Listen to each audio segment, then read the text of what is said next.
Hello everyone, today is Thursday, December 16th, 2021. Today in Chad, effective increase in military salaries and benefits. This is taken from the Journal du Chad. The president of the Transitional Military Council signed a decree which fixes the salary increase and social benefits of military members of the Defense and Security Forces. Index balances and other increased benefits vary according to grade and seniority.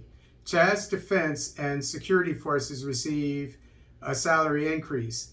This concerns the whole Army, Special Forces, Air Force, and any other division. This revaluation follows the draft salary grid for the Defense and Security Forces presented to the President of the CMT. The document was drafted by a minister delegate to the presidency in charge of national defense, veterans, and war victims.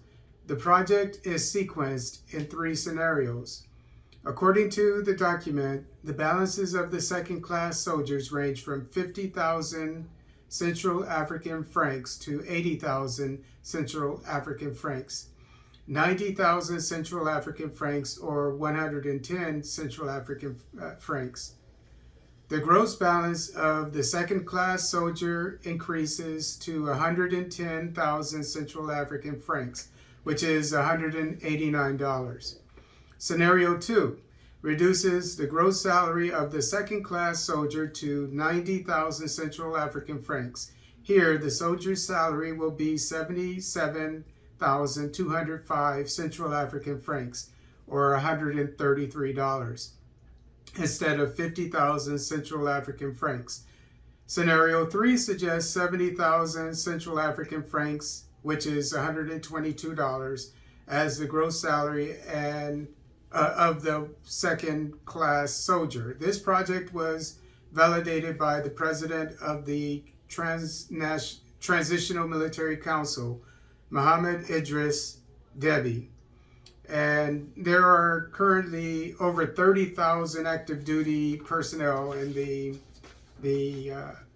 Chadian military. And they actually have a draft or conscription where if you're 20 years old, you have to join the military. Not join, but you have to participate in the military. I don't know for how long. Usually it's 1-2 years. But you can join the military at the age of 18. I would recommend to the government of Chad to do away with conscription and just have an all-volunteer force, but pay your troops more money than almost $200 a month, maybe $300 a month, I don't know what. And you would be able to save money by not having to feed and house the conscripts that come in every year.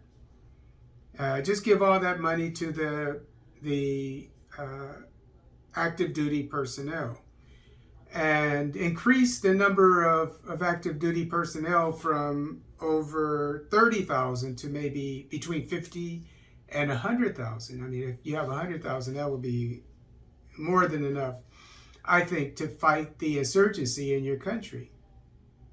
And while we're on that point, if you have 30,000 in ECOWAS, you have Sierra Leone, you have Liberia, you have Nigeria, you have Cote d'Ivoire, you have Ghana, etc. You put all of them together, and this is another option, and this is even better than that. And you require that each government has a certain number of military personnel.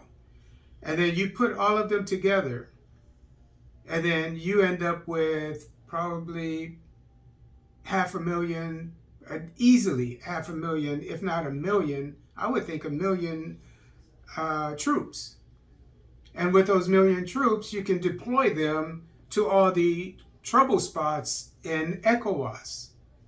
And what you do is you set up camps You feed them, so the $300 in the case of Chad that they get every month, they don't have to spend a penny of it while they're on a deployment.